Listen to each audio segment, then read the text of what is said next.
What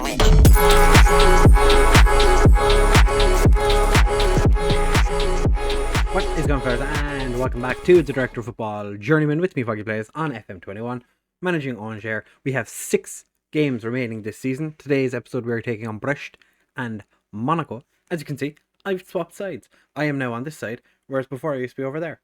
But now I'm over here. Ooh, trying something a little different. We're starting on this screen because I wanted to show you we've scored the most goals in the league. Paris Saint-Germain have quite possibly the strongest strike force in the world, and we have more goals scored than them. Now, that is insane. We have 87 goals. We have conceded 62, whereas PSG have conceded 10. But let's just have a quick look at the old strike force for Paris Saint-Germain. So they have Neymar, Vinicius Jr., Jadon Sancho, Armin Gouiri, Lee Kangin, Miguel Almiron, Sergio Aguero, and Kylian Mbappe. That is madness. That is madness. So if we go to Foggy View, let's see. Like, Mbappe has 28 goals. Kai Havertz has only got 7. Neymar has 4. What is going on? But yeah, we are smashing teams, but we're also conceding so many goals. We've also got the most yellow cards, which I like. I enjoy yellow cards. And our average attendance is the second worst in the league. So, topping all the things that matter, at the bottom of the things that probably make the biggest difference. We are, as you can see, 3.1 million in debt. But De Gracca, top goal scorer in the league, so he's probably off to PSG next season. Can't wait for that. So the last episode you saw us play against Nantes and get our youth intake. We then went and played Guingamp. We got a little tongue tied. Mbe Niang and Ola Aina scored a goal. Speaking of De Gracca, he's been shocking. Like, he hasn't scored since the game against Strasbourg. He's just been meh. Meh. Then we went and played Toulouse, who are... No, they weren't bottom of the league. They were... Or maybe they were bottom of the league. Inache, Kalantari, and El Bilal Toure all scoring. Willem Gevels missed a penalty early on. Disappointed me. I decided to give him the chance because we had injuries and he didn't do well. So that was a mistake. Then we went and played Saint Etienne, and we beat them 3-1 as well, away from home this time. Chilufa, Mbe Niang, and Kalantari all getting on a score sheet for us. It was delightful. So, as you can see, currently sitting 5th. We cannot finish any lower than 13th, but we cannot win the league. So, we're just going to hope that we can finish top 5. I'd really like top 3. Imagine getting a Champions League after everything that's happened this year. Bosco Sotolo looks like he's starting this game. That would be interesting. I am a huge fan of Sotolo after my time in the beta save with Atalanta. Why did I have Willem Gevels in the starting 11? I'll never know. So we're starting with Clayton in goal, Orvik and Ola Aina as our wingbacks, Anache and Nathan as our centre-backs, Norman and Illich in central midfield, Mbe Niang and Chilufa as our wide men, De Gracca and Kalantari starting up front. We do have suspensions and injuries, hence the selection we've made. Norrington Davies is suspended, Kidlono is out with sprained knee ligaments, so he's probably going to miss the rest of the season, which is less than ideal because he's a fantastic player and quite possibly our best central midfielder.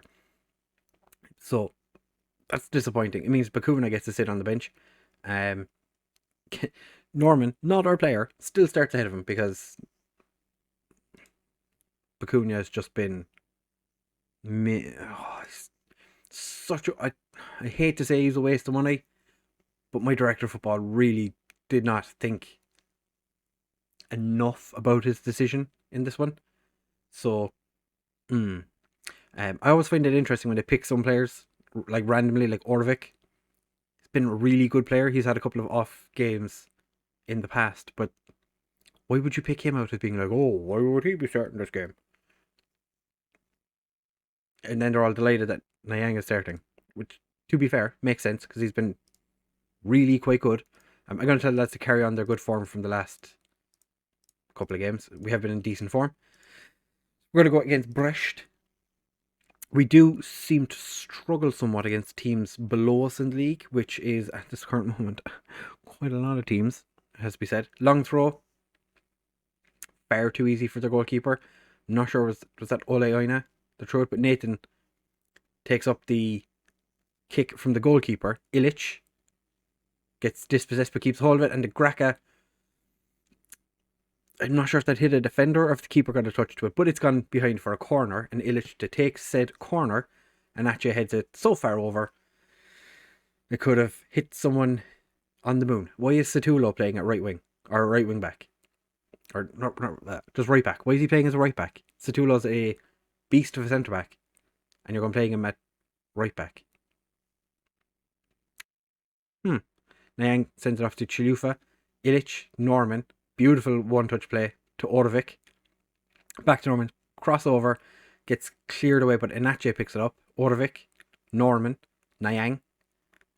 Orvik to De Graka, back to Niang. Oh, Illich doesn't quite get there, and I was just about to say, I feel like De Graka is just not going to score anymore, because every time he gets a chance, he somehow manages to mess it up. After all the opportunities he got there, he'd like at least 3 shots. Eventually one of them went in, and it was quite a tidy finish. Everything said, wasn't the worst finish I've ever seen. Could have definitely been a lot cleaner, but we are, like I said, the top goal scorers in the league. As you can see, Bordeaux are the team that are struggling now. Bordeaux have fallen off after I declared Toulouse as relegated. No longer the case. They're on the way out of the relegation zone. So, like I said, every single time I tell you a team is relegated, they somehow manage to recover. And is that not a penalty? It's not. Orvik wins it though. Kalantari, beautifully taken down, turns, shoots, 18th of the season. Kalantari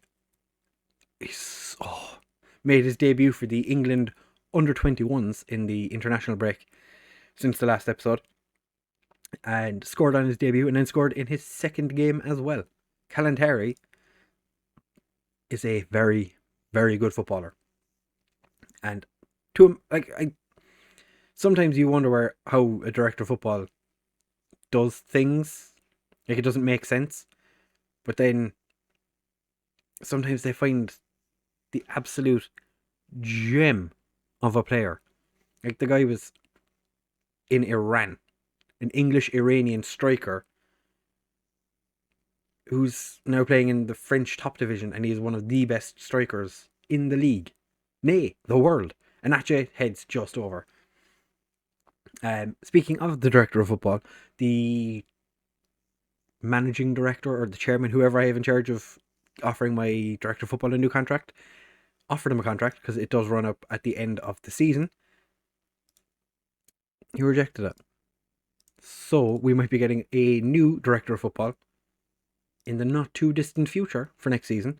So we'll have to see, unless he gets offered a new contract. He's still in charge of, the technical director is offering contracts to players and staff, which he has been doing an awful lot recently actually, which is quite nice. We're kind of keeping the majority of our team together, but we do have an awful lot of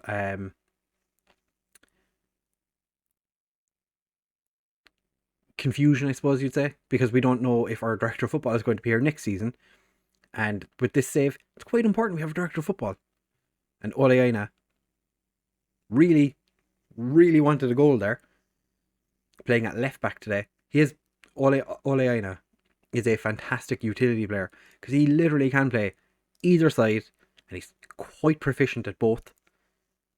Although my assistant manager, I think it's Deniz, is saying now that Ole Aina should be playing as a left midfielder. I'm like, we don't play with a left midfielder, but he's easier footed, so it does make a huge difference. He can literally just pop across. If what a save on the line by Orvik. If we're having an issue with it's 80 minutes, I haven't made a substitution yet. If any of our players say like Orvik's having a poor game, we can pop him over and bring on Donfak, and it's just so much easier. Bakuna is going to come on and he's going to swap with Illich to be the Mazzella. Chilufa is struggling. We're going to bring on Cermak and we're going to swap Cermak over to the right. He is so very quickly learning how to be the striker, not the inside forward on the right that we wanted. Donfak is going to come on for Oleana because might as well make 3 substitutions. Rest a couple of our players. Orvik gets a forward. Cermak doesn't beat the keeper to the ball and gets clear, and now we're slightly outnumbered because I think Nathan was still up top, but Orvik boots it clear, but Satulo picks it up. Satulo, he's offside. If I was given the option, I probably would have Satulo in our team because, like I said, quite enjoyed managing him at Atalanta. He is a very, very good centre back. I'm not sure if he'd be as good in. He wasn't offside. I'm not sure he'd be as good in this save now, purely because he's been destroyed by the AI for so long. I'd still have him though. Illich to Kalantari, whips it across, and I'm gonna say that was a cross and not a shot. But we have beaten Brest 2-0. Well done, boys. Good win for us. And we are going to be back in just a second for the Monaco game. Right, fellas, back now for the Monaco game. And a win for us today would put us above Monaco in the league into 4th, which that would be fantastic. As you can see, cannot finish any lower than 9th. And PSG did win the French Cup. So, you know, PSG just win everything in this league. But we're going into this game today hoping that we can do the business. We do have a couple of injury. Well, Kidlano is still injured, but we have suspension to Enache. So that's a little bit unfortunate for us. I was intending on putting Embolo on the bench, but I might actually just put Willem Gabels because Willem Gabels has actually scored this year. Boma starts the game. For how long? I'm not sure.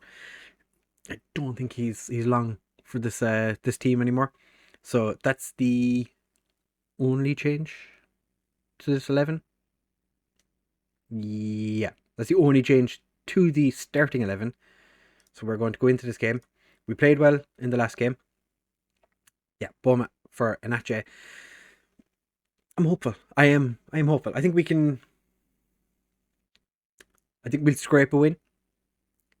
Like, Chilufa has been fantastic some of the time.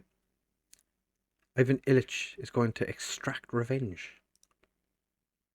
Why is Illich going to extract revenge? What's happened that I didn't know of?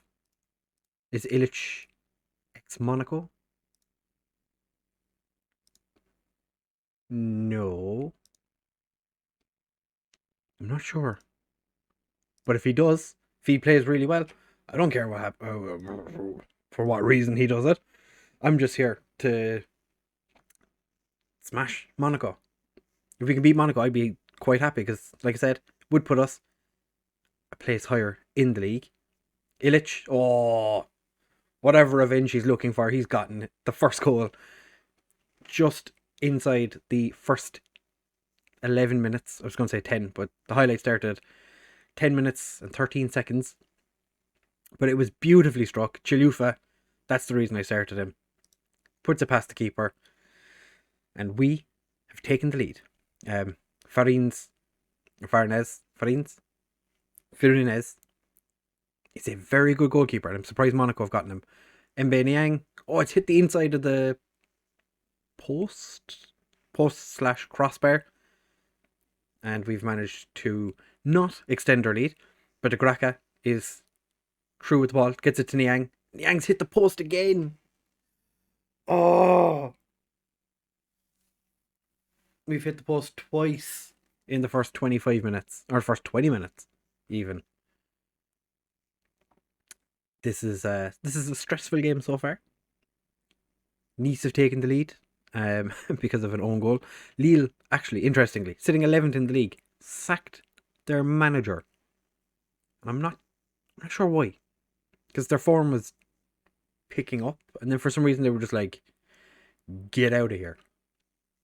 I don't understand it. Since we've scored, we've not really had the best XG. Like, our XG was way far down on Monaco. They've had 4 shots, none on target. But they still have a decent XG. So we're going to pump our fists. Ask the lads, just to tell them we know they're capable of even more. And they're me. Everyone was kind of like, yeah, whatever, boss.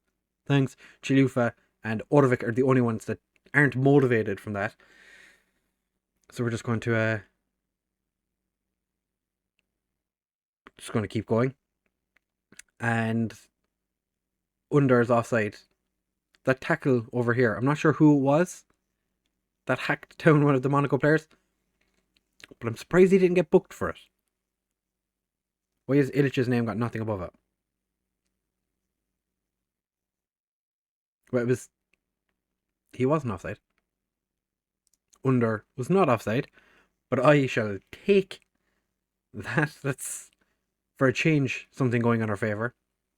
I'm not sure what our left side of our defence is doing, but they were sitting very deep, or very narrow, should I say. Under had complete control over the entire wing, and he's stepping up now to take the free kick short. This is definitely something they've practiced, and it's worked for them. That was less than ideal for us. It was quite clever, although I don't think anyone told their front line what was going on, because they all still ran as if they were expecting the ball to be floated into them. Clayton boots it clear. De Gracca wins the header, but Hefty boots it clear. And a Monaco on the attack. We cannot lose this game. Ocampas manages to just put it wide. We are very much a first half team. We do tend to struggle in the second half. Which is, not what you like to see. Niang has picked up a knock. A thigh injury. I will take him off. Bring on put Calantari out on the right side. Take Niang off and bring on Toure. Why would you tell me to bring on Bakunia? Of all the players, Bakunia. Boma, obviously, not having a great game. Like I said, not really good enough to be playing in this division anymore. He was me. He's not really been given game time. I haven't afforded him the opportunities that he might have gotten previously. Under is offside again. So we are getting very lucky with how our line is holding tight. Well disciplined for a change. Normally we are terrible when it comes to our defensive line, but we're actually holding quite a nice line. Everyone was in line for that one.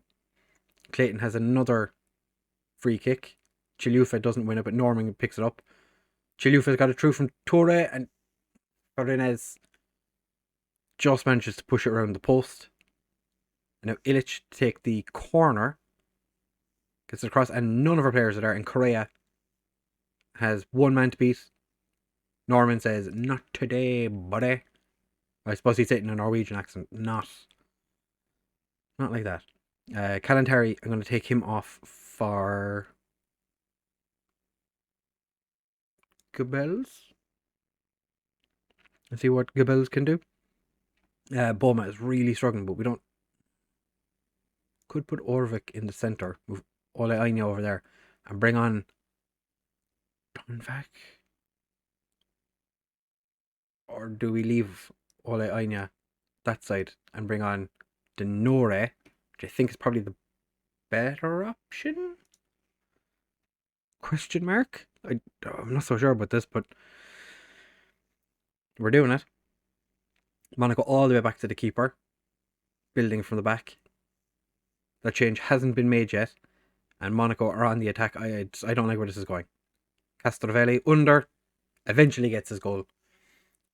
Third attempt, at least his third attempt, and he's managed to get that one in the back of the net. We have made our substitution now. I'm going to berate the team. We're going to go attacking. I swear, if we score with attacking, I should have followed my gut and just attacked from the beginning. Under manages to push behind, and Ocampos slots it past Clayton. The attacking mentality hadn't changed, I'm going to say. That was still positive. Going attacking now. I've also berated the players, and a lot of them not overly impressed with the fact that I shouted at them. But they're not really playing that well today. And I knew we were going to struggle today. Because I got a news article in my inbox saying Angers unbeaten in 5, one more, and it will be a new club record. So obviously, with all of that, obviously we were going to lose today. The fact that we had to play a slightly makeshift defence did not help. But you know, this is how it is. We're definitely above our station right now. Nathan with a questionable clearance. And again, questionable clearance by Nathan. Under. Thankfully Clayton gets a fist to it. Puts it behind for a corner. We are going to lose this game. There is no doubt about that. And you have to say, a lot of it is down to the fact that our strike force was shooting blanks today. They were wasteful. And we were lucky, really, in this game that we didn't lose by more. Because our defence, even though we conceded 4, still managed to hold their line a lot of the time. And Willem Gevels, speaking of Willem Gevels, actually, he did recently just sign a new contract for some reason. He's barely in the team and he gets offered a new contract. So, 4-2, scored against the Soul Club again. Probably should have started him. I know from previous experience that Willem Gevels scores against Monaco, and I still didn't start him. What was I thinking? That 6.3 by Boma, disappointing. I'm going to thrash my arms and say I'm far from pleased with that result because, to be fair, I am not happy with it. We lose ground on Monaco with that result. So they're 6 points clear of us.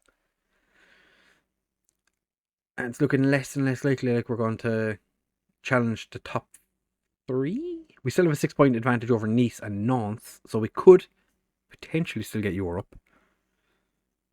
But Nice did win their game against Lille. And Nantes beat Nimes, who we play on the final day of the season. Toulouse lost to Dijon, so that's ended their good run of form, because they did win the game. In the last one, I can't remember who they were playing, but they did win the last game.